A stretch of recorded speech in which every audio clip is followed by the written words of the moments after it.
Okay, the first talk for today is by Daniel Stone, and it's the real story behind Wayland and X. Daniel currently works at Collabora, where he's been working full-time on Wayland for the past year or so, having recently overhauled the input subsystem. He's also written a couple of graphics drivers in his time, and has recently moved from Melbourne to Finland, and more recently the UK, so it's nice to welcome him back here. So thank you very much for coming to talk to us today, Daniel.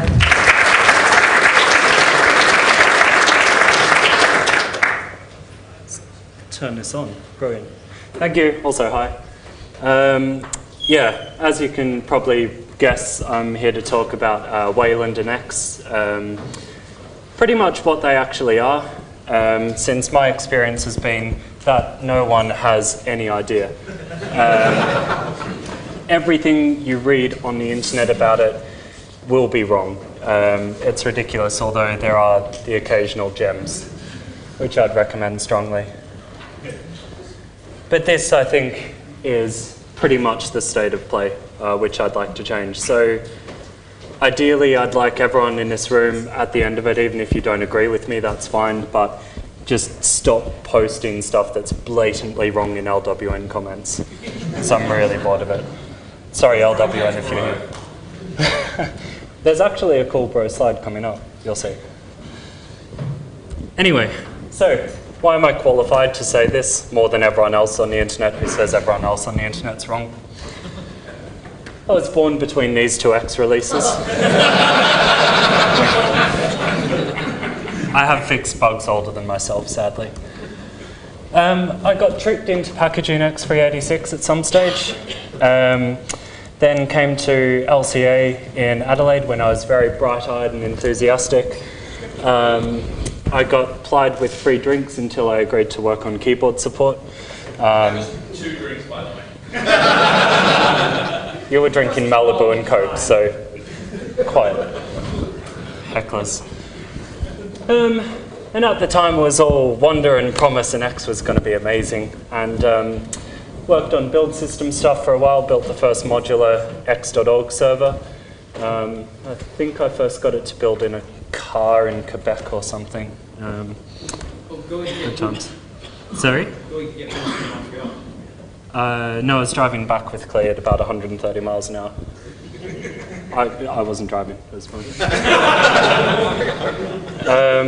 Then I traded Melbourne summer for Finnish winter. Dropped about 67 degrees in a day. I was pretty happy about that, especially because I'd never really seen snow. I saw a fair bit of it. And that was to work on consumer devices for Nokia, internet tablets and phones. All the Osso, Internet Tablet OS, MIMO, MeeGo Harmattan, pick a name, they're all good platforms. There are a few. And that was a very exciting time because I went from writing build systems to actually putting stuff in people's hands. And at the time, it's 7 years old, but the UI hasn't aged a bit. Why change the section? Wow, that's terrible. It looks even worse in high res. Yeah, we're pretty easily impressed. Everything was done in software on the worst ARM you've seen, with the exception of the Raspberry Pi. We had GTK 2.6, which was still pretty CDE-ish at the time. And 3-level submenus were cool. Every single application had a file menu, an edit menu, and everything. It wasn't anything like tablets are today. It was the desktop really slow, but we had a very nice screen. We had high DPI long before Apple. And we made some errors, but honestly, that was not my fault. Yeah, so while I was there, I got asked to make Bluetooth keyboards work. So I was off in this fine little land of input hot plug, and you can plug in a keyboard and it turns up, and plug in a mouse and it turns up, and I had a dbus and hell support, which turned into I had a dbus and hell support. And then we removed dbus and hell support, and everything was all right again. But in the intervening time, that happened, and yeah, good times. The iPhone say what you will about it, completely changed consumer devices in terms of what people were willing to accept. At least I thought it did. Turns out some people accepted early Android, but you know, swings and roundabouts. But yeah, more broadly speaking, it meant that I went from keyboards to looking, you know, finding, like, you know, when you press this, the screen flickers white for a second. It's like, you know, that's not on, people aren't going to have it. So I basically spent the next few years not doing much more than finding little bits where the screen would flash white, or, you know, you'd see a kind of half-completed frame or something, and working out how to fix them. And generally the answer to fix them was break the X spec subtly. I felt really bad about it until I looked at the source for everyone else's X servers, and everyone else broke the spec in the same ways.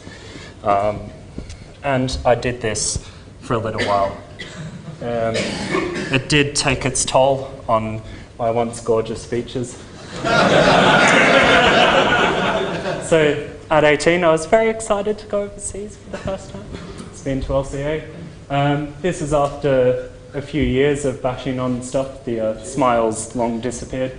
That was 2 weeks before I finished working on X for good. And that was also long hair in the rain, to be fair, but what can you do? You can't actually see the rosy cheeks on that one. It's ridiculous. I actually look 12. I remember them.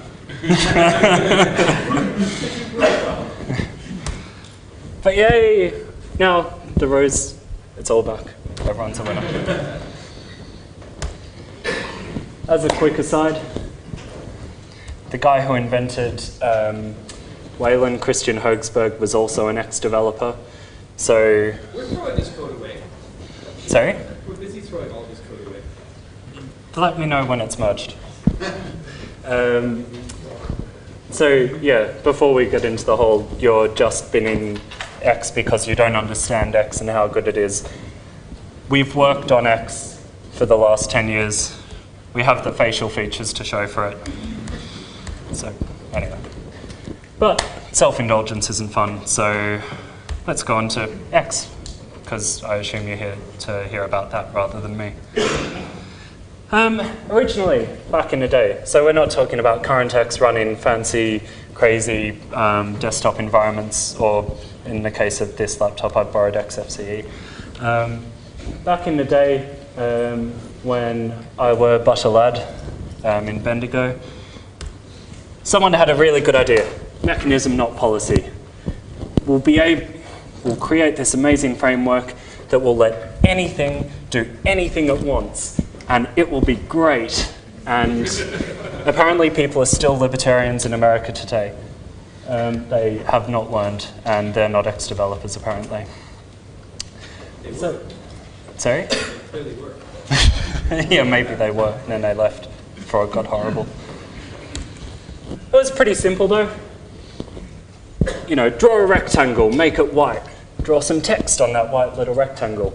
Maybe draw an image below that. Cool, what could possibly go wrong? You had a window. The window manager could put a little frame around it, maybe with a title, maybe with a close button if you were lucky, maybe with a little stipple button, because that was the fashion at the time. Your borders could be dashed. They couldn't. Couldn't they? No. Your borders couldn't be dashed. They could be tiled. Oh, they could be tiled. Sick. If you did this diagonal banding and tiled, just like that. And we had a root weave. We had one button, we had one 3-button mouse. It was network transparent. Hello to everyone commenting on LWN. That was a fact at the time. So, it was pretty easy. Life was good. Could still achieve quite pleasing visual effects. That was cutting edge at the time because X11, inspired by my birth, added color. But everyone grew up. Some people grew up. Hardware grew up. Suddenly you might have a graphics tablet, you might have a couple of mice, you might have a keyboard which had multiple bells and could, you know, take messages to show show to you on an LCD screen, and loads of other things which no keyboard had, but you might. Someone at SGI did once. And we had multiple GPUs, and they almost vaguely worked-ish. Then we were drawing more complicated things to show to the user. We had accelerated 3D. People wanted to watch videos, and they needed to scale them from about yay big to your actual screen, because this was the mid-90s. We had some very tasteful, very minimal, but still graphically demanding themes, because again, this was the mid-90s where minimalism was key. And speaking of minimalism, everyone decided they wanted to do everything with their windows. We wanted to move them around to multiple desktops. We wanted them to be weird types. We wanted to use XIs, because isn't it cool to have your window be 2 circles? Brilliant. Ellipses, I don't care. Yeah, basically terrible. Everything got ridiculously complicated. And this is a quote from a ex-Collabora Metacity developer. If you think that writing a window manager is really easy, this man worked on Metacity. And spoiler alert, no one's ever compared Wayland to nihilism.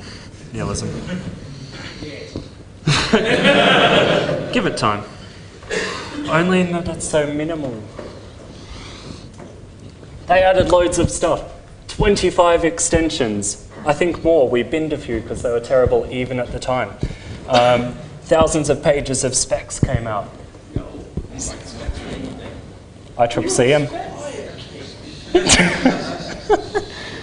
Yeah, you didn't write any specs.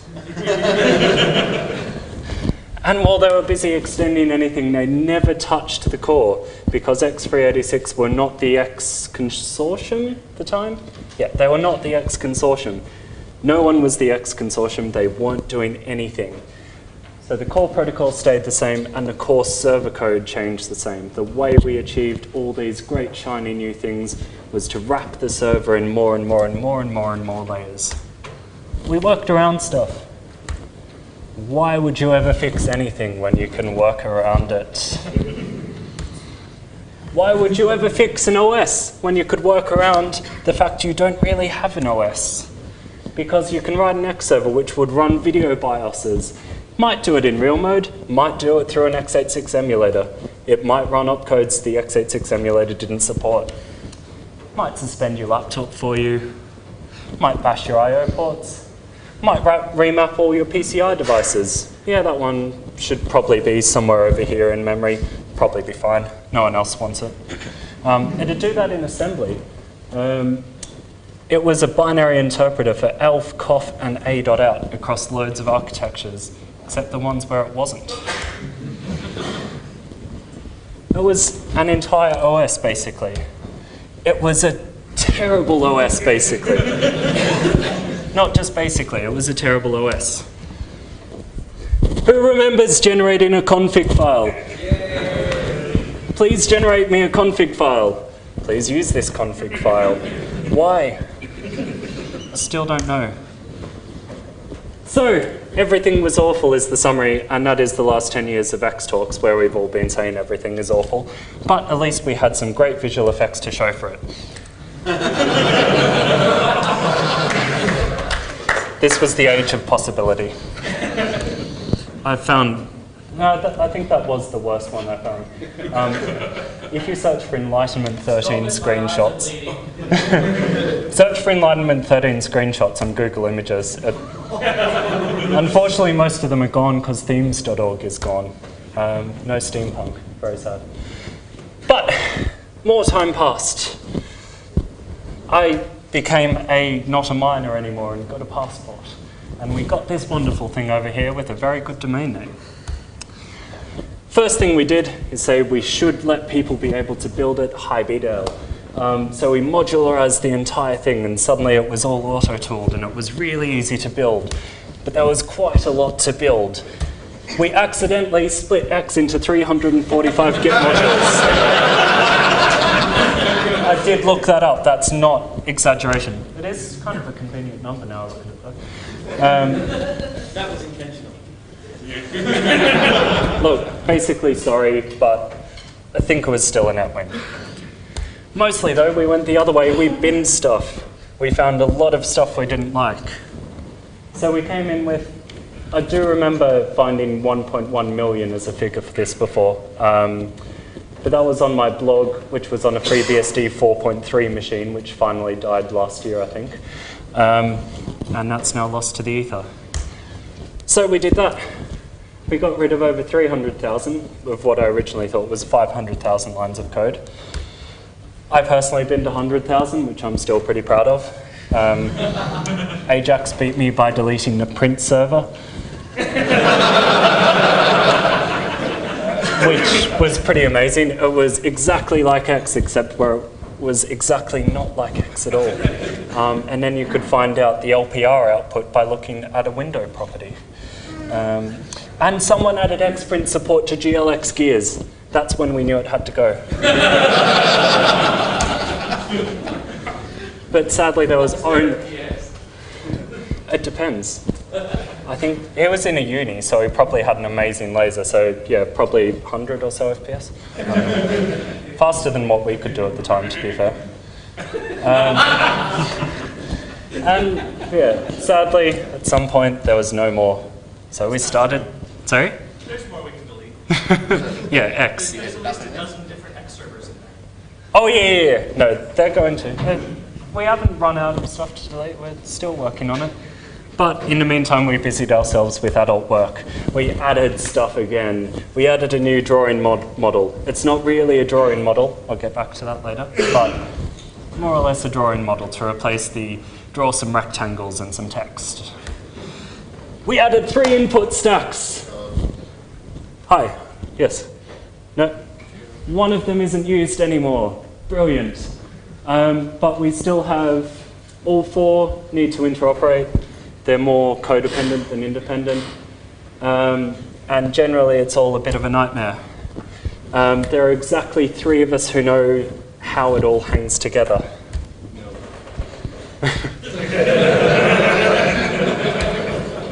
Moving on. We added more display management extensions, which again, kind of, yeah, almost independent. People still use Core X11. If you were in 2 before, you would have heard Dave tell you about how Zinarama is horrible. Randa 1.0 let you change resolutions, which was amazing. 1.1 let you change refresh rates. 1.2, which was actually brilliant, gave you multiple outputs. They could be hot plugged. Genius. And now Dave's just done 1.4, which I almost understand. We added more buffer transfer models, because the original model was, while you were sending all your commands, interleaved with that, huge chunks of data. Brilliant. So no one uses that anymore. We added the first direct rendering infrastructure. No one uses that anymore. Yeah, this isn't during X.org. These got added during the passage of time. Before, yeah, even before I was using Merc to trade MP3s and Bendigo, buy MP3s. So everyone uses the shared memory transport, or the second version of the direct rendering infrastructure, which is all very nice. Quick detour. LWN commenters again, take note. If you haven't been paying attention to anything, please at least listen to this. Everyone uses shared memory and direct DRI2. They don't work over the internet. X isn't network transparent anymore. It's network capable, but it's not network transparent, so stop saying that because it's rubbish. Thank you. Basically, we changed everything about how X works. It used to be this nice shiny model you saw before with all the cool little widgets. But then we wanted cool themes. And so rather than teach X about gradients, which someone did, but it was a disaster, we just drew them all client-side and said to the server, here's a massive picture. Don't touch it, please. You'll only make it worse. Fonts got way more complex, so we just dealt with them client-side mostly. There was a project to give clients enough information to work out how big a certain font was going to be when you drew this and so on and so forth. But you ended up sending so much data that it was cheaper for the server to send the entire font over to the client and have the client work it out. So That's what we did. Every button, no, not every button, every input field, every text box used to be its own window in X, which is why no one understands the function that validates the window tree. I tried to remove 90% of it, but then someone wanted me to write a benchmark, and I lost interest, because it would probably break some motif app from 1995. But real toolkits said, all right, we don't need this. One window, that's all it is. This is my app, this is my content. Everything inside it, I'll deal with. And then when we wanted to do things like expose, again, we could teach the X server all about how to do really complex effects. Or we could just say to the window manager, you probably know what you're doing, more than me anyway. Just draw the entire thing, tell me what to chuck on the screen, I'll take care of that, but you can deal with everything else. So you might be wondering, and it is a valid question at this point, what the X server's actually been left with to do.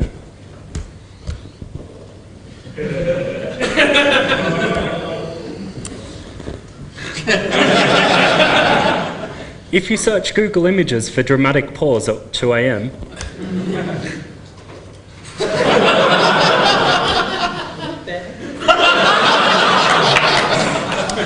you get some pretty weird stuff.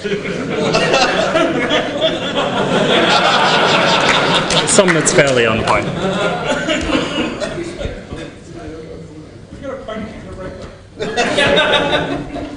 There are no ponies and rainbows, spoiler alert. That's the answer. Doesn't do very much, because the clients draw everything locally. They tell the X server, here's what I've drawn, just put it up on the window, please, no more. Server tells the window manager, here's what someone else has drawn, maybe put it somewhere, we'll see. Window manager thinks about it, decides what it wants to draw, decides where it should be drawn. If you're in expose, maybe it's up here. If you're in a pager, maybe it's nowhere, who knows. Then the X server just does what it's told. It puts one image up on the screen. Basically, we made a second X server because the first one was great. And by second, I mean 105, because Linux is all about choice. Did you count? I did not count the number of window managers. And when I say Linux, I mean Unix, because choice extends to kernels as well. So we have a name for what the X server does. IPC. Terrible, terrible, terrible IPC. Why is it really bad? I don't have a slide saying that it's not introspectable, but it's not introspectable. It's just a bunch of strings or maybe numbers or maybe pix maps that you just kind of bang around into some windows. There's a couple of specs for them, but they're incomprehensible. And there's a lot of it. When I start up gedit today, empty text field, all I do is start gedit, empty document. 130 times it asks for the name of atoms, mostly for window management extensions. And they're blocking because xlib is terrible. So yeah, 130 times round trips around to the X server. 34 times it round trips around to the X server to get the value of a property. So that means it's probably about 75 properties it's tried to find a name of and hasn't worked out. It changes 116 properties. I tried to find out what they were, but I lost interest. The one thing I did profile is during the startup I measured how long to see the gedit main loop was blocked on the X server for. So just really simple cumulative sum. It's actually a bit more than that because I'm terrible at maths. I only lasted a semester and a half at uni before I went off to Finland. And so it didn't occur to me until now that the maths is broken and it's a bit more. But 25 will do, let's be generous. Sometimes, however, because the X server's doing loads and loads of stuff, which you don't want it to do, it spends 1.4 seconds. I was about to give up on running it, but tried it for a third or a fourth time, and yeah, this time it took 1.5 seconds. Not really sure why. LTT would let me find out, I guess, but fair play, I've got a lot of tabs in Chrome, but the minimum it took for Chrome to start up, load all my tabs, the minimum amount of time it spent blocking, waiting for a reply from the X server, 500 milliseconds. That's only the blocking. And again, my maths is broken, so at least that. So why do we have these huge variable latencies? Because we're trying to bang a rectangle into a square hole. So things like, this doesn't obviously affect startup, but things like when you resize, the server will say, oh, this window's resized. There's a whole little strip around here that doesn't have anything in it. We'll draw something in it for them. Maybe a bit of white, maybe a bit of grey. Grey's always popular. Yeah, I'll draw on them. Usually, one way or another, you end up waiting for the GPU to finish what it's been doing. So that's a nice little arbitrary stall. Could be really quick, could take a second, who knows. The point is that it's massively, massively variable. And so all your IPC might be blocked on the server doing something really stupid. And it's really stupid because no one wants the server to do it. The client knows what's supposed to be in the window. Gedit still. Yeah. Some of them are still broken. It's an example of many. Even you can't say otherwise. Yeah. As soon as the server's done that, the first thing the client's going to do is say, grey's not particularly useful. I'm going to draw something over it. So the server has massive, arbitrary variable latency because it's doing the wrong thing that no one wants it to do. Yes. So, if we put our minds to it, think, what would an ideal future look like? Just bear with me. Clients draw what they want to locally. Clients tell the server what they've drawn. The server decides what to draw and where. All we've done is been a really terrible middleman. That's 4 slides of Wayland. To get here, oh no, that figure's old, I think it was about 100. So again, LWN commenters, if you find yourself saying that X is the Unix way, what one thing is X doing and what is it doing well?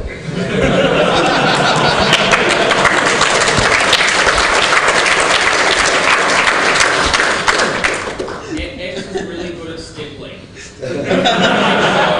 So.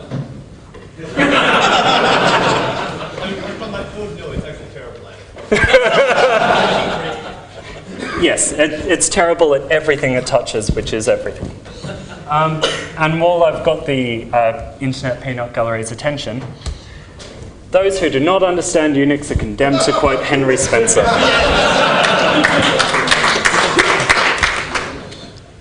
Anyway, calm blue ocean. Everything's all right. Deep breaths. Back to Wayland. Wayland is actually tractable. I've gone through X to try and cram it into time. I'm still a little bit over time. Wayland you can actually describe to people. X I still haven't been able to, even with the aid of these amazing slides. But the core concept behind Wayland is that every frame is perfect. Is it sacred as well? They are not sacred, Rob. We'll get to why later. So, yeah, a frame is a set of pixels that you should show coherently together at any one time, not with any others. It's your app's content. It knows what it wants to draw. That's a frame. So doubling back to our original explanation, it's immediate mode. You say, draw some stuff here, and over there, and over there, and over there, and over there. And it has no idea if you're trying to draw one coherent frame that's together, or maybe you're trying to draw a progress bar, or things that should be divided. But since there's no boundary between them, nor to be displayed at fairly random times. They're not separated. You will see bad things. Those are actually all spaces. Took ages.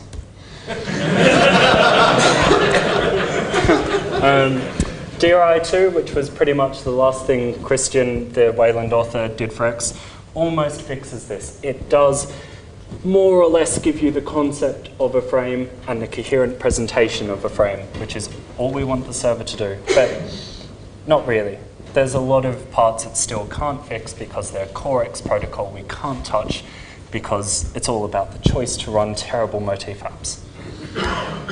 Wayland, on the other hand, all we have is frames. That's all we know. That's a conscious choice. Display this. Cool. It might not. Whatever. That's it. That's all it does. So, what's perfect? It means that we don't want chunks of grey and then swiftly followed up by text. We don't want flickering when you resize. Flash, flash, flash, flash, flash. Horrible.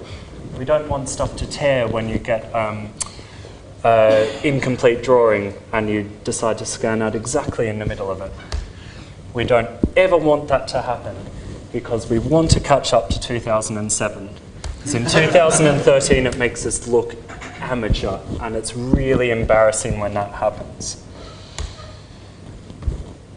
Wayland is also descriptive, not prescriptive. By way of example, when you launch a pop-up window in X11, you don't launch a pop-up window. You say, give me all the input. Put this window exactly here and nowhere else. Screensaver, give me all the input. Put this window exactly here, which is the entire screen, and nowhere else. So what happens? We can't use our volume keys during a pop-up. Can't use our volume keys during a screensaver, which is great when you resume your laptop and there's music blaring out of the speakers and you just bang the lid shut and deal with it later. The screensaver won't trigger when you have a menu open. We've tried to fix it. We sat down, we spec'd out something that would let us sort this out once and for all. We decided it was actually impossible. It would break the X model too badly. And again, it's 2013, and that is so embarrassing, and why are we putting up with it? Why are we defending it? You. In Wayland, we say this window here's, it's a pop-up window. This is the click it came from. You know where to put it. You know what to do with it. You know if I click outside the window, it should go away. Sort it out. Everything is up to the compositor, which means drawing, means it could put your pop-up window on Mars if it wants to. Might be really hard to implement. What if there's a buggy compositor which puts my pop-up window on Mars? And I'm slightly out of order. Possible to do. Don't encourage it. Don't run bad compositors. It's fine. Window managers are about that complex as well. As for the screensaver, it's a part of the compositor because one of the other genius ideas we came up with was we probably shouldn't encourage you to type your password into random clients the session doesn't know anything about. Probably a bad idea. Security nodes take note. Wayland is also event-driven. Again, by way of example. When you want to listen for input devices in X, you say, tell me about the new input devices. Tell me about the current input devices. Block on the server. Wait till the reply shows up because xlib is horrible. Deal with the reply. Then whenever you get a notification, deal with the notification in a different format. So you have to write two functions. Good. Wayland. Again, we've binned all those pointless middle steps. You register for device notifications. As soon as that happens, we send you events saying, it looks a lot like Youve. It sends you events saying, these are all the current devices in the same format as the ones you'll get later saying these are all new devices. It's all the same code handling it. And you have to go out of your way to not make stuff hot plug capable and to not make it dynamic. Admittedly, in the sample clients we ship with the sample compositor, we've actually done that. But I wouldn't encourage it, and I really need to fix it. Anyway, we've got proper object lifetimes. That may sound really dull, but has anyone seen this before? X11 error, something. It'll tell you some numbers, which it won't translate for you because, again, X is brilliant. And it's pretty horrible, but everyone's seen it. Because any object in X can just go away. If you're dealing with a mouse, if you're trying to say, tell me how many buttons you have and what they're called, because mice should be able to have a 32-bit number of buttons, someone might have unplugged the mouse. And the X server will send you back an error, which is fatal by default, and you have to try really hard to ignore. It's only an XLib. Fix that. It's only an XLib. It's still hard with XCB, though, and it's still hard to relate that back to what you want. You have to go out of your way, a long way out of your way to do the right thing. No toolkit does the right thing. On Wayland, all your objects are client-side. For every input device, every client gets its own new object, and the client destroys the object when it wants, so you don't get any of this. I don't have time for this is really boring, but basically there's another whole class of errors it eliminates. Blah, blah, blah. Yeah, basically, if you're running a browser, and all the four parts of your browser support different versions of a given extension, the server only gets one thing of this client supports this version of this extension. So it's a complete crapshoot as to what actually happens and what version the server thinks the client has. So it makes it really hard to introduce properly backwards compatible behavior, because what if a different part of the client that's not aware of the new version gets an event it doesn't understand? In Wayland, everyone who wants to listen on an interface, they listen on an interface, say, this is the version I support, tell me about the version you support, and they're all separate. Everyone gets exactly what they want, totally Goldilocks, everything's brilliant. And now you're convinced, because I'm a brilliant salesman. And that's an empty slide. Nice. What can you do? You can use something called Western, although you don't have to take a terrible phone picture in low light. Although the light's actually taken out all the chroma noise, which is cool. There's a lot of blue there. Western is our reference compositor for Wayland. It's got a plug-in system so you can implement.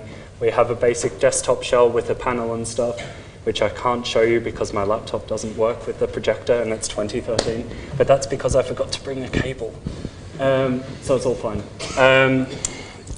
Yeah, it has the desktop shell. It's got a tablet shell. If you want to implement a tiling window manager, you can write a plugin to Western that does that. It's all an external shell, but Wayland handles it for you in the framework. And it still supports X11 clients. We spin up an X server, and the X clients think they're just talking to a regular X server. We just subtly bang them into the Wayland session, and it hangs together surprisingly well. It supports all your hardware, broadly speaking. Take note of FBdev and Pixman software rendering. It doesn't require GL. Nothing in Wayland requires GL. LWN commenters, hi. It supports hardware overlays for video a lot better than X does. The overlays will give you much better visual quality, especially when you're scaling, than your 3D core will, and Western uses them to the hilt. If you like C++, something about QML, don't know. I don't like C++. Mata, the engine behind GNOME Shell, has a pretty out-of-date port, which makes it a hybrid X11 and Wayland compositor, similar to Western. GNOME Shell was running on it. I tried to bring the port up to date, ran out of time, but in the grand glorious future, it'll be great. And someone demoed it once in July, so it's ready for the enterprise. All your toolkits, GTK, Clutter, Qt, all the ports are in upstream Git. The Clutter port is now in a released version as well. GStreamer supports video. Needs a bit of work. There's a bunch of video stuff we need to sort out, but it's not a core problem, but we are working on it. And now I'm Steve Jobs. So, what I was saying before about how X is really terrible, variably latent IPC, but extremely chatty. It's really needy and also really bad. So everything you do will bottleneck through X, and it'll do it repeatedly because you'll go from the client to the X server to the window manager to the server back to the client. Guess what the worst case for this is? That. It's really horrible. This is actually X's worst case, is remote display. I'm not joking. Again, little thought experiment. Maybe if we killed all these really long round trips across a connection, it takes ages because we're in Australia and the speed of light is still a thing. We run a compositor locally. So the client talks to the local compositor. All its round trips are basically free, and then the local compositor deals with the remote compositor. Because Optus is still horrible and ISPs still have bandwidth caps, maybe let's compress the images, or maybe you're on a mobile. Either way, that sounds like a good idea from the 70s, I think. And if we did all that to X, we'd have VNC and it would be better. It would actually be better. I'm not making this up again. It's not theatric, it's a fact. So, when I say we, I mean Christian's been experimenting with this for Wayland. There is a prototype in his branch, in his tree for Western and Wayland, which gives you a remote display based on this. It looks a lot like VNC, but then again, X today, with a modern toolkit that isn't motif, I don't know why I said both of those, looks a lot like VNC, just an awful version of VNC. So we think it's going to be better at remoting than X.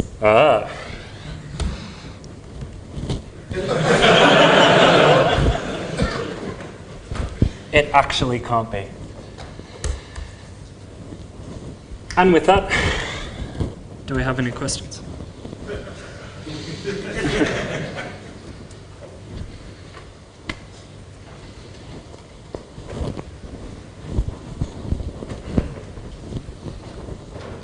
So when can we start using it? Touche. When am I going to start using it? The touchpad driver isn't very good at the moment. It doesn't handle stuff like scrolling, tap to click, and acceleration very well.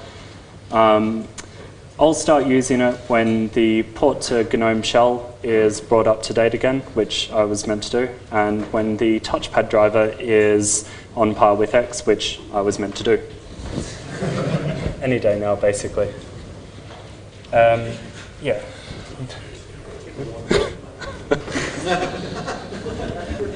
Good times.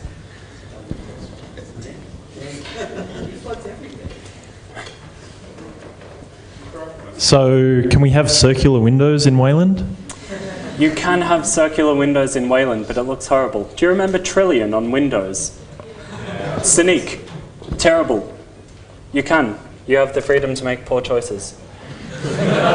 So your work in progress remoting, is it akin in terms of user interface to rootless, or do you have to open the full desktop to the remote machine?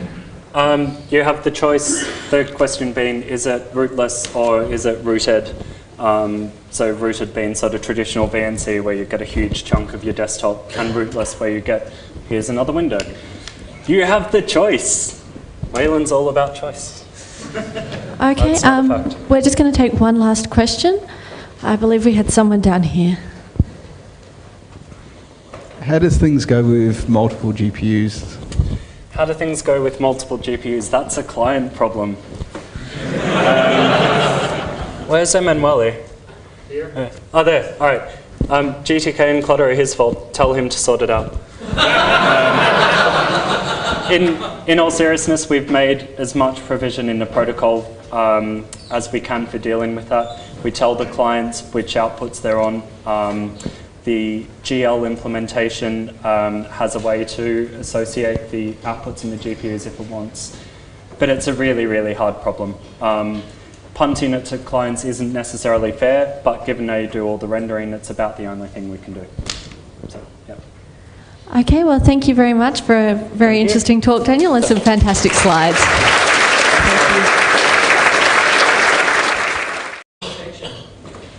Wow, that's terrible. It looks even worse in high res. Yeah, we're pretty easily impressed. Everything was done in software on the worst ARM you've seen, with the exception of the Raspberry Pi. We had GTK 2.6, which was still pretty CDE-ish at the time. And 3-level submenus were cool. Every single application had a file menu, an edit menu, and everything. It wasn't anything like tablets are today. It was the desktop really slow, but we had a very nice screen. We had high DPI long before Apple. And we made some errors, but honestly, that was not my fault. Yeah, so while I was there, I got asked to make Bluetooth keyboards work. So I was off in this fine little land of input hot plug, and you can plug in a keyboard and it turns up, and plug in a mouse and it turns up, and I had a dbus and hell support, which turned into I had a dbus and hell support. And then we removed dbus and hell support, and everything was all right again. But in the intervening time, that happened, and yeah, good times. The iPhone, say what you will about it, completely changed consumer devices in terms of what people were willing to accept. At least I thought it did. Turns out some people accepted early Android, but swings and roundabouts. But yeah, more broadly speaking, it meant that I went from keyboards to looking, finding, when you press this, the screen flickers white for a second. It's like, that's not on, people aren't going to have it. So I basically spent the next few years not doing much more than finding little bits where the screen would flash white, or you'd see a kind of half-completed frame or something, and working out how to fix them. And generally the answer to fix them was break the X spec subtly. I felt really bad about it until I looked at the source for everyone else's X servers, and everyone else broke the spec in the same ways. So ideally I'd like everyone in this room at the end of it, even if you don't agree with me, that's fine, but just stop posting stuff that's blatantly wrong in LWN comments. So I'm really bored of it. Sorry LWN if you're here. There's actually a cool bro slide coming up, you'll see. Anyway, so why am I qualified to say this more than everyone else on the internet who says everyone else on the internet's wrong? I was born between these two X releases. I have fixed bugs older than myself, sadly. I got tricked into packaging X386 at some stage. Then came to LCA in Adelaide when I was very bright-eyed and enthusiastic. I got plied with free drinks until I agreed to work on keyboard support. 2 drinks, by the way. You were drinking Malibu and Coke, so quiet. Hecklers. And at the time it was all wonder and promise, and X was going to be amazing. And worked on build system stuff for a while, built the first modular x.org server.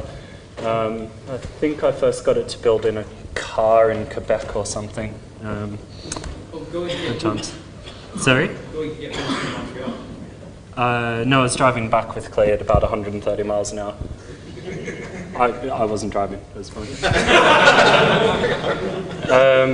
Then I traded Melbourne summer for Finnish winter. Dropped about 67 degrees in a day. I was pretty happy about that, especially because I'd never really seen snow. I saw a fair bit of it. And that was to work on consumer devices for Nokia, internet tablets and phones. All the OSO, Internet Tablet OS, MIMO, MeeGo Harmattan, pick a name, they're all good platforms. There are a few. And that was a very exciting time because I went from writing build systems to actually putting stuff in people's hands. And at the time, it's 7 years old, but the UI hasn't aged a bit. Okay, the first talk for today is by Daniel Stone, and it's the real story behind Wayland and X. Daniel currently works at Collabora, where he's been working full-time on Wayland for the past year or so, having recently overhauled the input subsystem. He's also written a couple of graphics drivers in his time, and has recently moved from Melbourne to Finland and more recently the UK, so it's nice to welcome him back here. So thank you very much for coming to talk to us today, Daniel.